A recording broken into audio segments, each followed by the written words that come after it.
आज मैं 2021 में रिलीज हुई शॉर्ट मूवी कर्व के बारे में बताने जा रहा हूं। मूवी की शुरुआत में हमें कंक्रीट के फर्श पर कहीं बेहोश पड़ी एक महिला की क्लिप दिखाई जाती है। उसकी एक उंगली खून से सनी हुई है और उसके जूते लाल और सूखे खून से सने हुए हैं। फिर भी उसकी स्थिति को देखते हुए वह काफी हद तक सुरक्षित लगती है।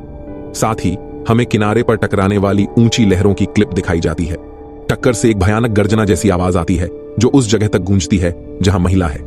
यह आवाज उसके कानों में गूंजती है और अंततः उसे उसकी बेहोशी की हालत से जगा देती है।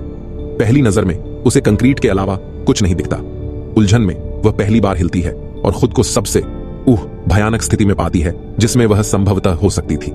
महिला एक घुमावदार संरचना के किनारे पर बहुत ऊंचाई पर है। संरचना के नीचे शून्यता का एक अंधेरा छोर है। अगर वह एक भी गलत कदम उठाती है और किनारे से गिर जाती है तो उसकी मौत निश्चित है। इसके अलावा वह जिस स्थिति में है वह उसके लिए मददगार नहीं है। उसका बायां पैर उसके शरीर के नीचे मुड़ा हुआ है और उसे बाहर लाने का कोई रास्ता नहीं है। जब महिला पहली बार किनारे को देखती है तो वह घबरा जाती है। जैसा कि अपेक्षित था, वह पीछे हटने की कोशिश करती है। हालांकि हरकत कुछ नहीं करती बल्कि उसे और नीचे खिसका देती है। सौभाग्य से वह अभी तक नीचे नहीं गिरी, लेकिन यह स्पष्ट है कि यह केवल समय की बात है। फिसलन के कारण उसका बायां पैर ऊपर की ओर चला जाता है जिससे उसे बहुत चोट पहुंचती है। इसके अलावा खुरदरे और सख्त कंक्रीट के कारण उसकी हथेलियां खरोंच जाती हैं। उसकी सांस फूल जाती है और वह चुपचाप अपने जीवन के लिए प्रार्थना करती है। हालांकि उसके बचने की संभावना शून्य है। उसके बाद हम उस संरचना का पूरा दृश्य देखते हैं जिसमें वह फंसी हुई है और ऐसा लगता है कि यह एक हाइड्रो पावर प्लांट है। अगर वह किनारे से दूर निकलने में कामयाब भी हो जाती है तो उसके पीछे खड़ी दीवार उसे भागने नहीं देगी। लेकिन दीवार इस समय उसकी सबसे कम चिंता का विषय है क्योंकि वह अपनी स्थिति को कोसती है। नीचे शून्य से एक तेज हॉर्न बजता है। शोर उसे चौंका देता है और गिरने को और भी भयानक बना देता है। वह एक पल के लिए सोचती है और तर्क देती है कि शोर हवा के कारण हो सकता है। यह जानकारी उसे थोड़ी राहत देती है जब तक कि एक तेज गर्जना सुनाई नहीं देती। कुछ सेकंड बाद महिला हताश होकर आसमान की ओर देखती है और चीखती है। कुछ मिनट बाद सब कुछ एकदम शांत हो जाता है। उसे बस अपनी तेज सांसें और दिमाग में चल रहे विचार सुनाई देते हैं जो उसे किसी न किसी तरह से बचने के लिए कह रहे हैं। वह जानती है कि स्थिर रहने से अंततः उसकी मौत हो जाएगी। वह यह भी समझती है कि हिलने से उसकी तुरंत मौत हो सकती है। फिर भी वह जोखिम उठाने को तैयार है। कुछ लंबी सांस लेने के बाद खुद को शांत करने के लिए वह अपने हाथों और दाहिने पैर को मजबूती से कंक्रीट में रखती है और खुद को घुमाने की कोशिश करती है। जब वह और नीचे खिसकती है और अब वक्र के बिल्कुल किनारे पर होती है तो उसकी योजना विफल हो जाती है। वह खुद को नीचे रखती है, शांत रहने की कोशिश करती है। कुछ सेकंड बाद वह आखिरकार समझ जाती है कि उसे अपने पैर को सीधा करने की कोशिश छोड़ देनी चाहिए। किनारे से दूर जाने का एकमात्र तरीका यह है कि वह खुद को उसी स्थिति में खींचे जिसमें वह है। लेकिन फिसलन ने उसे 10 गुना कमजोर बना दिया है। खरोंच लगने के बाद उसकी हथेलियां अब बहुत ज्यादा खून बह रही हैं। वह अपना दाहिना हाथ ऊपर उठाती है और अलग हो जाती है। 2 उंगलियां खून से सनी हुई हैं। इसके बाद वह अपनी जैकेट में खून सुखाती है ताकि उसकी हथेली फिसले नहीं। जब वह फिर से ऊपर जाने की कोशिश करती है तो सूखने की प्रक्रिया भी बहुत दर्दनाक होती है, लेकिन वह इसे बहादुरी से सहती है। उसके बाद वह घावों पर फूंक मारती है, थोड़ी राहत की चाहत में। उसके वार कमजोर हैं क्योंकि उसे डर है कि कहीं कोई गलत हरकत न हो जाए जिससे वह नीचे गिरकर मर जाए। काफी समय तक अगले कदम के बारे में सोचने के बाद वह आखिरकार अपना सुरक्षित पैर ऊपर उठाती है। जैसे ही वह ऊपर उठती है उसकी खून से सनी हथेलियां कंक्रीट के मोड़ को नीचे धकेलती हैं। उसका शरीर दर्दनाक गति में होता है। सौभाग्य से इस बार उसकी योजना काम करती है और वह कुछ सेंटीमीटर आगे बढ़ जाती है। महिला राहत की सांस लेती है और खुद को शांत करने के लिए लंबी सांसें लेती रहती है। दर्द के कारण उसकी हथेलियां अब लगभग सुन्न हो चुकी हैं। फिर भी वह उन्हें एक एक करके ऊपर उठाती है और उन पर फूंक मारती है। वह फिर से ऐसा ही करने से पहले ज्यादा नहीं सोचती और ऊपर उठ जाती है। आखिरकार महिला को भ्रम होने लगता है। वह नीचे की ओर वक्र पर खून के निशान देखती है, लेकिन उसकी दृष्टि में उसका शरीर गायब लगता है।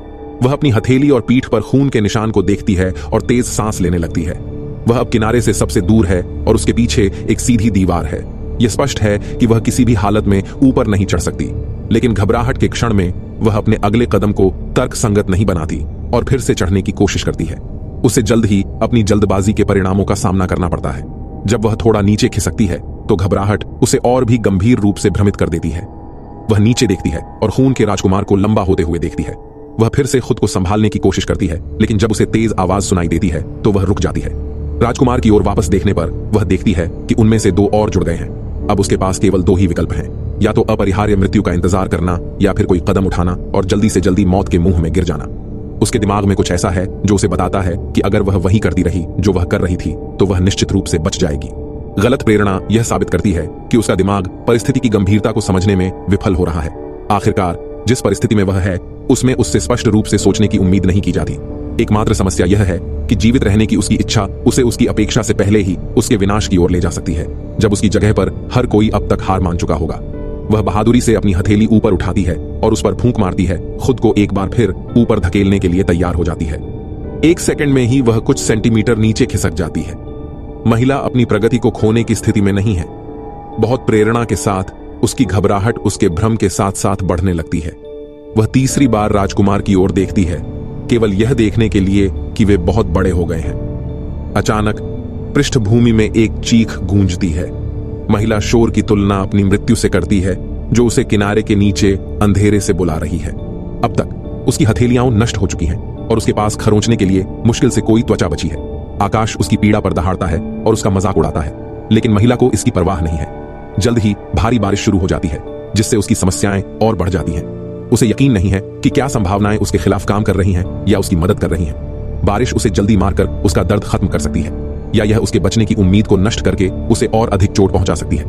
किसी भी तरह पहले कुछ सेकंड के लिए वह अपने चेहरे पर पड़ने वाली बूंदों का आनंद लेती है, भले ही यह थोड़े समय के लिए हो। वह शांति महसूस करती है, मानो वह वक्र उसका घर है और वह समय की शुरुआत से ही वहां रह रही है। लेकिन उसकी संतुष्टि ज्यादा देर तक नहीं टिकती। पानी सतह को चिकना कर देता है और उसे नीचे गिरा देता है। महिला अपनी आंखें बंद कर लेती है और अपने दांत भींच लेती है। अभी भी जीवित रहने की आग से भरी हुई है। वह जोर से चीखती है, लेकिन यह बादलों की गड़गड़ाहट की तुलना में कुछ भी नहीं है। फिर उसे याद आता है कि उसने एक चेन नेकलेस पहना हुआ है, जो शायद उसे लंबे समय तक वक्र को पकड़ने में मदद कर सकता है। वह बलपूर्वक इसे अपनी कलाई के चारों ओर पकड़ती है और इसे अपनी गर्दन से खींचती है। हम देखते हैं कि उसका हाथ धीरे धीरे नीचे खिसकता है। चेन के साथ भी यह स्पष्ट नहीं है कि वह घटना में बच गई या नहीं, लेकिन जिस स्थिति में वह थी उससे निष्कर्ष की कल्पना की जा सकती है। अधिकांश हॉरर फिल्मों के विपरीत जो जंप स्केयर पर निर्भर करती हैं, यह फिल्म एक भयानक माहौल बनाती है और आपको चरित्र के साथ अपने अंदर के डर और भय का एहसास कराती है। प्रशंसकों का मानना है कि यह फिल्म हर मायने में शानदार है, क्योंकि यह दर्शकों की आदिम मानवीय प्रवृत्ति को जगाती है। ये बुरे सपनों से कुछ ऐसा है जो लोगों को उस डर से अवगत कराता है जिसके बारे में उन्हें पता ही नहीं था। वीडियो से बस इतना ही। मुझे उम्मीद है कि आपको यह पसंद आया होगा।